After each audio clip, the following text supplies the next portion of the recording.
Great. Okay, it looks like we're live. So we'll just give our viewers a few moments here just to be able to see the notification and to log on to join us for today's live broadcast. I'm here with my fellow Siena Art Institute instructors, Jacqueline and Irene Lupi, and they'll be co-leading the talk with me today. So as we give our audience just a moment to log in to join us, let me first welcome you to this live stream, which is part of the Siena Art Institute's ongoing series of talks, StARTers Live. On Tuesdays for the months of April and May, we're focusing on the topic of art and education, with a special focus on fostering creative and critical thinking. So we'll be speaking with creative professionals from around the world as part of this series. But today, we're showcasing some of our activities here at the Siena Art Institute, where we offer a whole range of different workshops, public programming, activities for diverse groups, including our courses for study abroad students, our youth summer camp activities, other community initiatives. With me today, we have our photography instructor, Jacqueline, and our digital multimedia instructor, Irene Lupi, who recently have also been organizing workshops to cultivate creative and critical thinking with youth and educators in our local community here in Siena, Italy. So today's talk is a chance to share some of these activities with our broader international audience. As always, we welcome our viewers to use the comments section of this live stream to interact with us. You can ask questions, which we'll be very happy to try and respond to during the talk. In today's presentation, Jackie, Irene, and I will be giving you some examples of activities that we've organized to promote creative and critical thinking with our program participants. Needless to say, we've had the privilege to work with so many fantastic participants over the years. The examples that we'll be sharing with you today will just be scratching the surface, so we welcome our viewers to also view the archive of our materials on our blog, sienaart.blog. So before we dive into the examples of some of our project work, though, let's just take a moment to think about these terms. So what do these terms mean? Creative and critical thinking. Certainly, it's a topic that many people have looked into. These are just a few references that I have found useful. So in a nutshell, we can say that creative thinking is thinking outward from a scenario, a problem, a task, an issue. It's a way of sort of a divergent way of thinking outward from a shared starting point. Instead, critical thinking is more of a convergent way of thinking. So gathering evidence, information from multiple sources, uncovering underlying structures.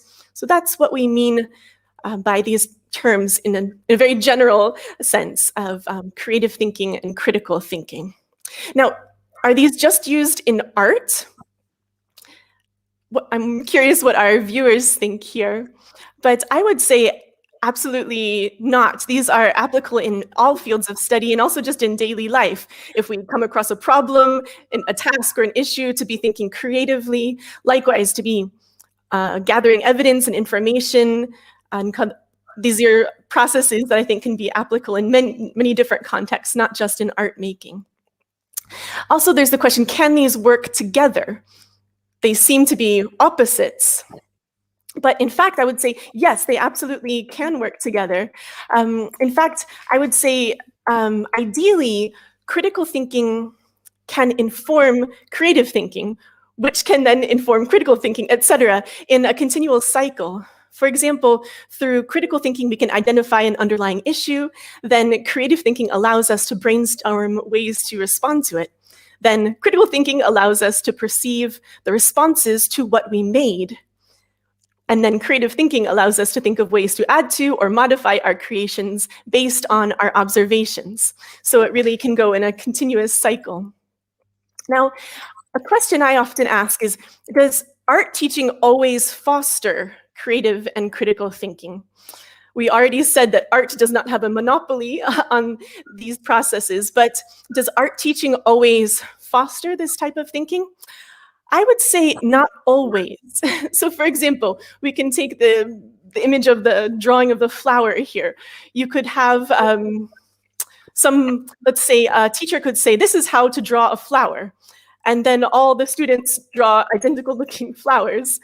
The teacher could say they did a great job following instructions, but I would say that this activity did not necessarily foster creative and critical thinking for either the students or the teacher. So instead, we can ask, how can we encourage creative and critical thinking, both in drawing flowers, but also in other activities? So I would say that asking useful questions can be a really helpful way to start. So I'm curious also if our viewers who are joining us might have some ideas of what might be some useful questions that could spark creative and critical thinking. So for example, we could ask, what might happen if, to spark creative thinking? Or how might we improve this? Or what else could you, how might this work in a different context? What might be something that you can add or subtract?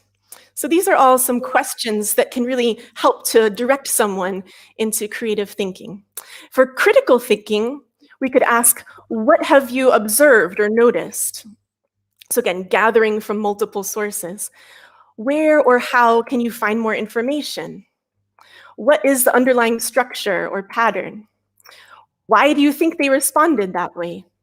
So these are all just a few examples, but these lists could go on. So again, I'd very much encourage our viewers, if you have some ideas of either questions that you use in teaching yourself, or maybe questions that you have been asked that sparked either creative or critical thinking for you, please feel free to share those in the comments.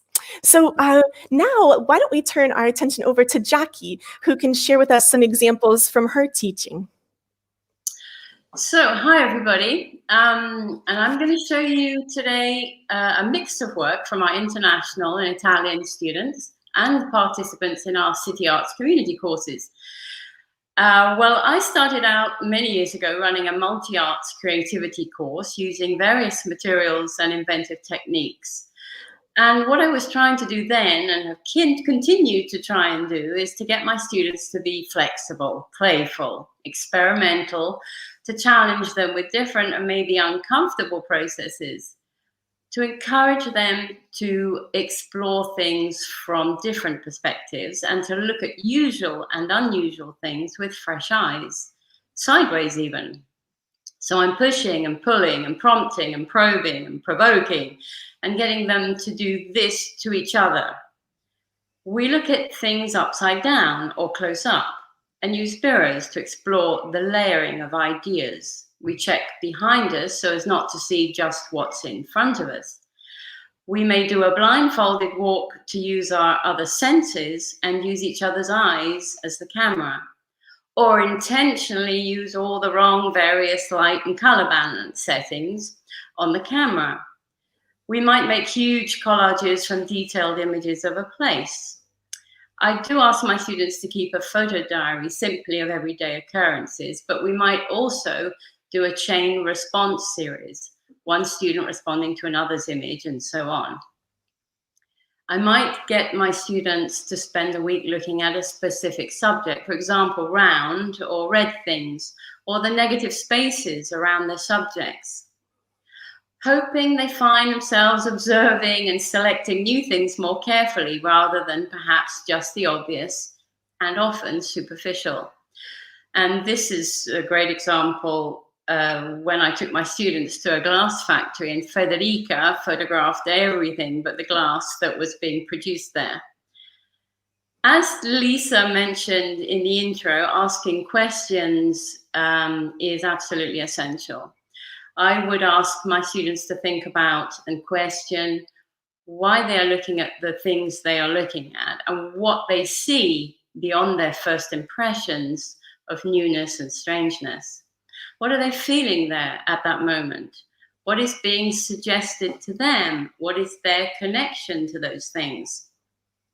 And by making these connections and asking questions and delving into unknown territory, we might learn more about ourselves in order to say something creative and honest.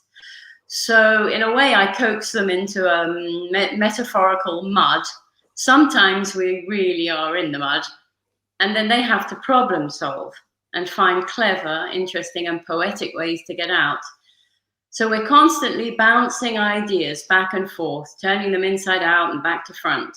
And this learning to dialogue with our work is essential. Sometimes to wrestle and argue with it until it takes form. It may need to be cut up and reworked. It may mean going back to shoot more, or just spending time looking at it on the wall and wait for it to say something dynamic to us. And sometimes that means taking a more complicated route to find the simplest way to communicate what we want to say. So what's important, therefore, is putting emphasis on formulating and strengthening our new visual language. So although I teach photographic lighting, digital editing, and darkroom techniques, I try to give my students knowledge of the medium and its processes that have rules and specific methods, that they then have to chuck all those rules up into the air and catch them again to find new methods, new points of view, and new realizations for themselves, and to make the work that thinks, that questions us and leaves us curious to know more. So that's what I'm feeling I'd like to communicate with you today. And now let's pass over to Irene, because I know she's got some fabulous projects to share with us. Thank you, Jackie. Hi, everybody. I am Irene, and to share with you all today, I have chosen 3 different projects that I've led with 3 different communities. Community members from Certaldo, members of the Mattonaya Association Community Center that supports adults with psychiatric issues, and prisoners that live in Siena's Santo Spirito jail. All the workshops were based into the collaboration through personal memories, and in different ways they all encourage participants to engage in critical and creative thinking. In the Memory of Water, I collaborated with the oldest residents of Certaldo to evoke a memory regarding a fountain, where in the past people used to go to wash their laundry or give water to their animal. After mapping offered by memories that local residents shared of the place, I decided to preserve the imprint left by the presence of women. Inside each piece of clothes, in the unconditional love of work and of a family, a love that made me reflect upon the endurance of a community that still uses an alphabet that has all but disappeared. In silence and resilience, the community holds firm against the violence of the new world where time is governed by different rhythms. I asked the families interested in taking part to lend me their embroidered linens so that I could press them into the clay to be laid then at tails in restoring the tubes of the wash house. In less than 1,000, in collaboration with the cooperative farm La Mattonaya, I designed a workshop allowing participants with various psychiatric issues to create works that played upon the commercialization of multiplies from the multicultural multinational corporation IKEA. IKEA furniture represented the agricultural world of farming thrown into crisis by the market and in danger of shutting down. For this reason, each piece was put on sale at the current market values for the artwork, and thus the proceeds were given to their social organization. to every offer was accepted as long as it was less than 1,000 euros. Too late. In this case, this project is a work in progress. I started with the Siena Art Institute in collaboration with Siena's Santo Spiritus Jail to work with Giacomo Casperini, an artist that I select for this project.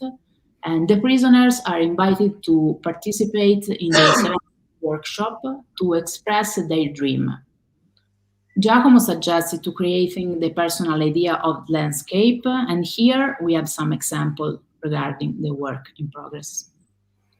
Every Thursday, I enter in the jail, when it's possible also with some students, to pass 2 hours working. So we will build an exhibition in the end of the session to have the chance to share with the public outside the project.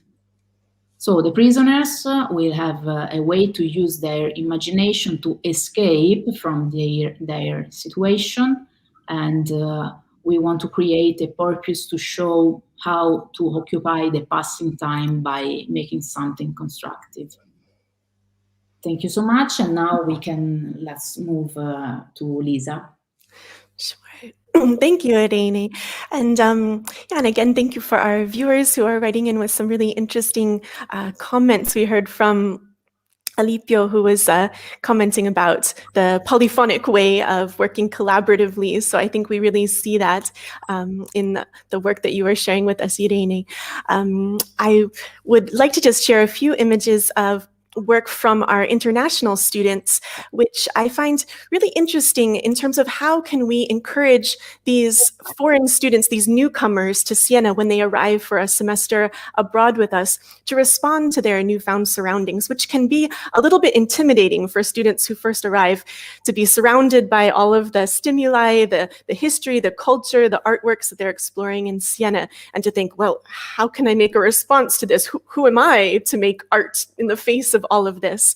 So I think some of the prompts that we were talking about earlier can be ways into encouraging students to really be able to feel empowered to express their own creativity, to also use their own sort of critical insight to make their own artistic responses.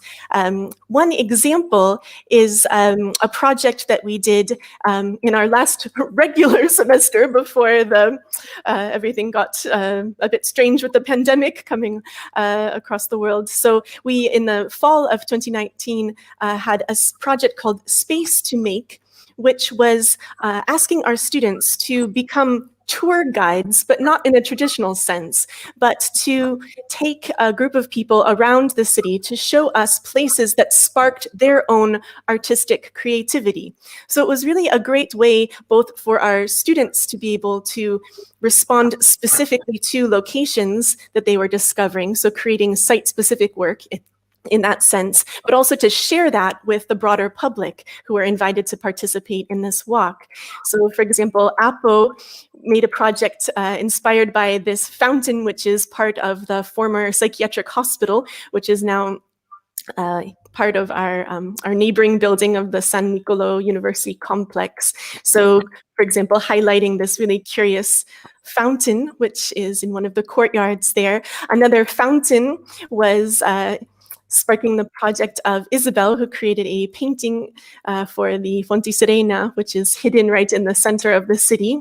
So it was really great for the public to be able to hear from the students directly there on the location with the artwork that they felt inspired to create. So also Enza had a location nearby where she was very inspired by what is perhaps the smallest window in Siena. So she created an audio piece in which she imagined the window speaking to the viewer. So for this and for all the projects I'm sharing, you can find much more content, including the audio, can be listened to on her blog page.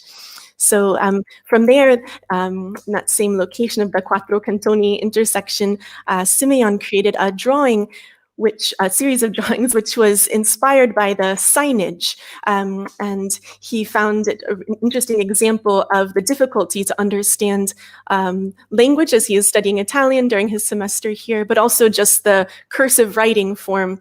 So the project was a way for him to share that, that perspective with the others. We then had a presentation from Apple back at the market, which only takes place, the large market only takes place once a week. So he highlighted this space to sort of think of almost the memory of the market when it is not there. Again, this was through an audio work, which we listened to through a file shared on cell phones, but which you can also check out on his blog page. So another project was created by Spiros, who was really interested in the idea of guiding a walk. What does it mean to be a leader for a group, and also having this idea of creating a sort of the restraints of on a set path that the leader is asking you to follow. So he really turned this into an interesting performance piece, also using this metaphor of the rope connecting participants, which then would be cut during the walk. He also handed out a description written in Greek, which for all but one of the participants was incomprehensible if you don't speak Greek, but he was really wanting it to be a sort of bewildering, incomprehensible experience for participants to really emphasize this aspect. So it was a very fun, very collaborative activity. And these are, again, just a few images of the experience, but I encourage you to check out his blog page, which you can actually see the video piece which he created as a result of this project. So I think this is probably the last project to share with you. Again, we're just scratching the surface, though, of the many different types of work which our students create here and the participants in our community activities, as well as all of our public programming, which in different ways tries to spark creative and critical thinking, but in many different ways. So it would be really interesting, though, to hear from our viewers.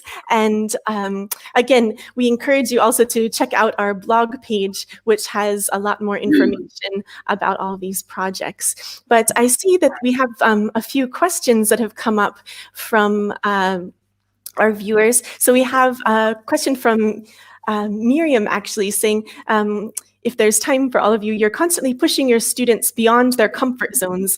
Do they do the same to you, whether consciously or not? The boundary between teaching and learning, especially in art, is an interesting one.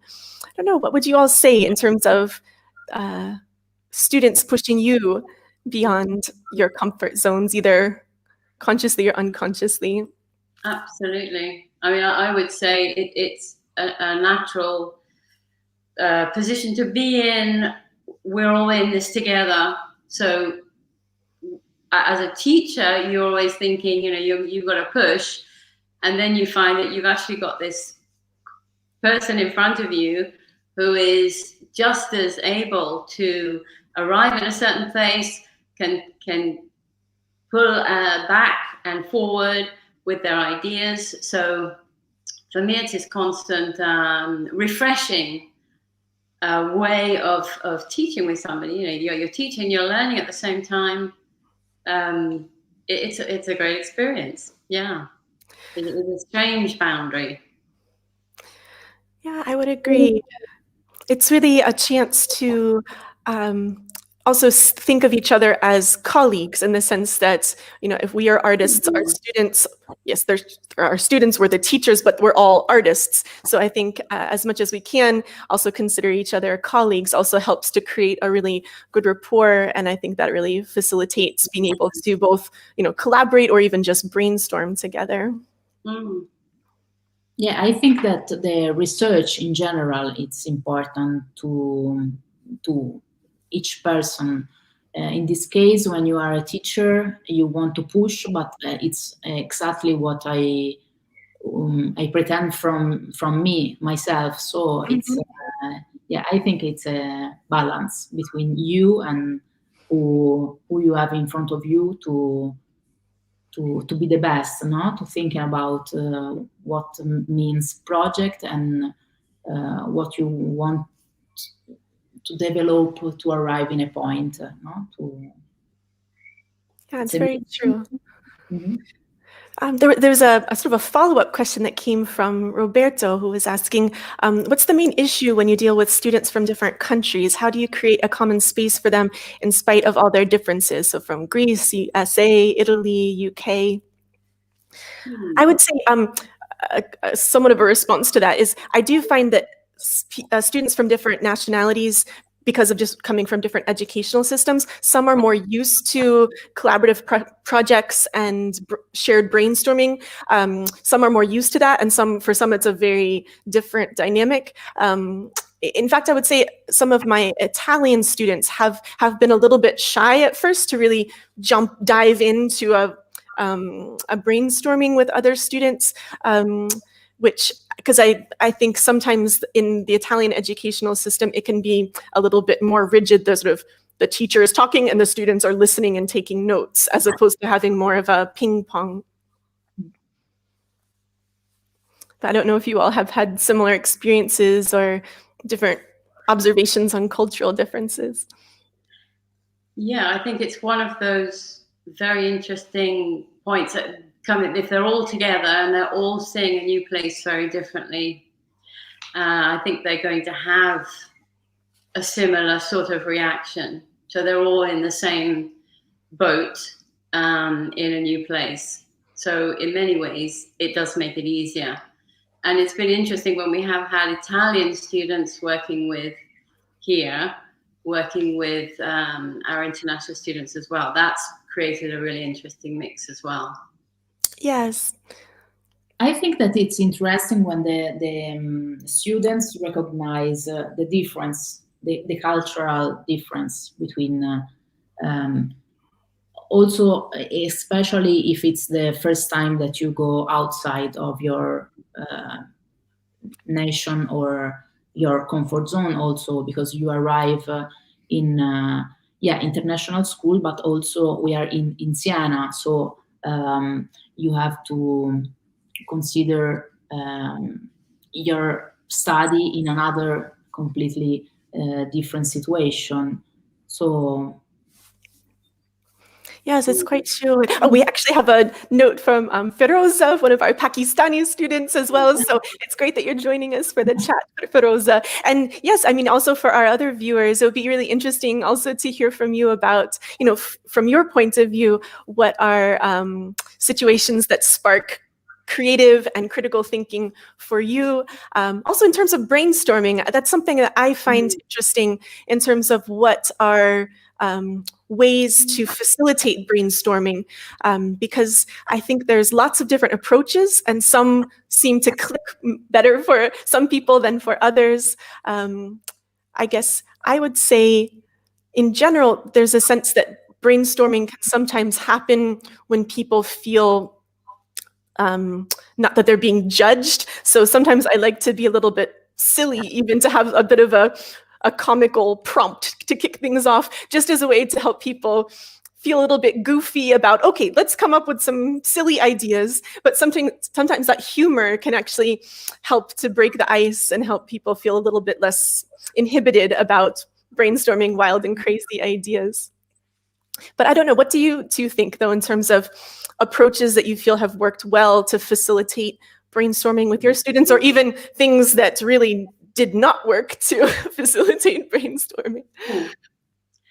I think brainstorming for me works really well in the practice of doing things. So it's not sitting in a classroom and just forcing words out of each other. It's going out there and exploring together and then coming back and talking about it, writing things down, cutting things up, putting things together. Often also using the idea of fate and destiny, how that might come into a sort of brainstorming idea. I can't think where it's gone. I think the worst situations is the rainy day when we can't go out and do anything and we've got to sit inside, and but we try and avoid those. It's true. Yes, I know what you mean about you want to avoid having to force people to go through the motions of brainstorming if it's not something that's really clicking with them. So sometimes having an activity can help to facilitate that, and again, it gives a context to. I know some people really swear by mind mapping, which obviously works for some people. Some people are really passionate about this, but I think sometimes it can feel a little bit forced to give students a blank piece of paper, and then from nothing, we're mapping out our thoughts in a very, contained way. Again, sometimes that can be useful, but I think sometimes there's the risk that it can feel a little bit forced, because in truth, studies have shown when do people have their most creative thinking. Sometimes it's when you're taking a shower, when you're, on a train ride, when you're just taking a walk. So sometimes rather than force students to brainstorm, okay, you have 3 minutes to brainstorm the genius idea, to say, okay, think about this, sleep on it, and we're going to talk about it tomorrow morning. And in the interim, they can take a shower, they can take a walk, and that, brainstorming can also happen in those more natural contexts. True, very true. I usually use a simple exercise, really fast exercise, where, for example, I can give some themes, and you have a time, a special time, 10 minutes, 15 minutes, to say something, no, regard your mind, your culture, to just fix in a paper, a piece of paper, and then we start to understand how we can develop. So also this simple method can be something to don't force the person to say something too much about himself, but also it's something that we can start to build something also during the course, maybe can become the topic of the person during the semester, for example. Yeah, that's true.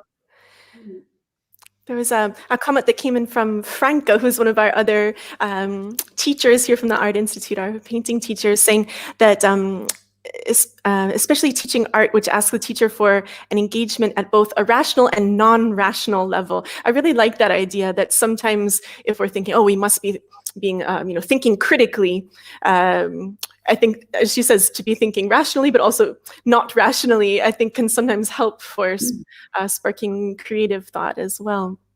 There was also a question that came in from another former student, Jahan Zeb, who was following up on Roberto's question, asking, is it difficult to remain impartial, to not impose your vision on students when creating that common space?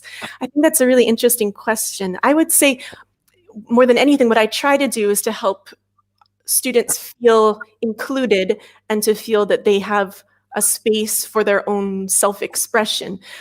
Going back to my metaphor of the flower drawing, that it's not really good if all of the students' drawings look exactly like the teacher's drawing. So to really create a space where you're looking for diversity, both of points of view as well as diversity in art making practices, and to hopefully create a space where that's really celebrated and encouraged.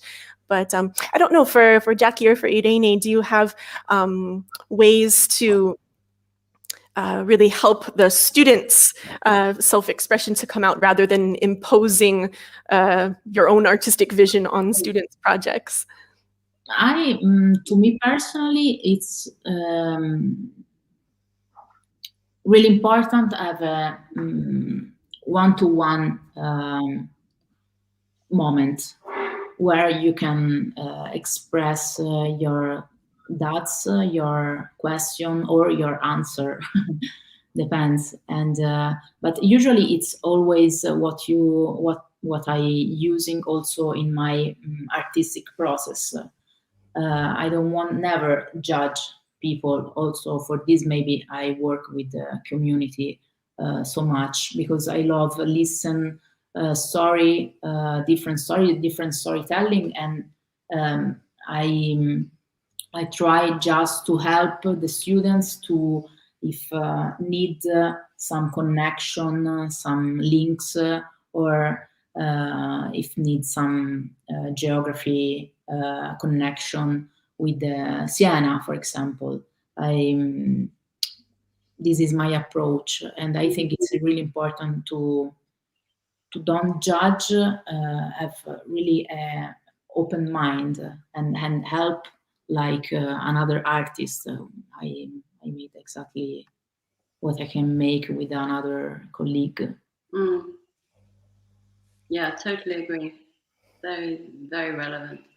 Yeah. I mean, the other thing with photography is it is a medium where we do have to spend time out, and most likely on our own as well. So we're constantly developing this visual language, this our own personal work. We can't all sit round the tennis ball for a week and photograph that. You know, it has to be a personal discoveries, really. So it's quite a natural way of this in this medium.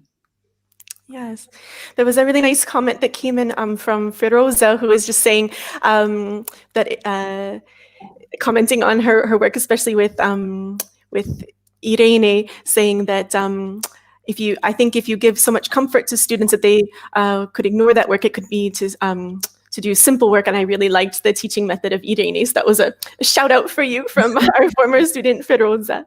Another question came in from Pamela Watson, who was a Fulbright fellow that we hosted while back in the fall of 2019.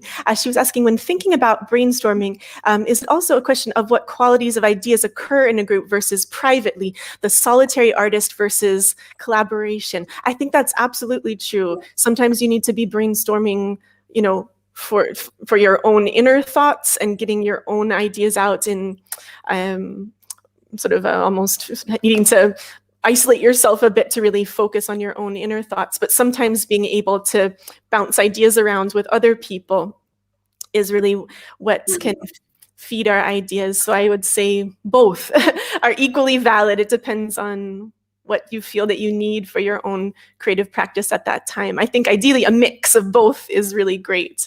Yeah.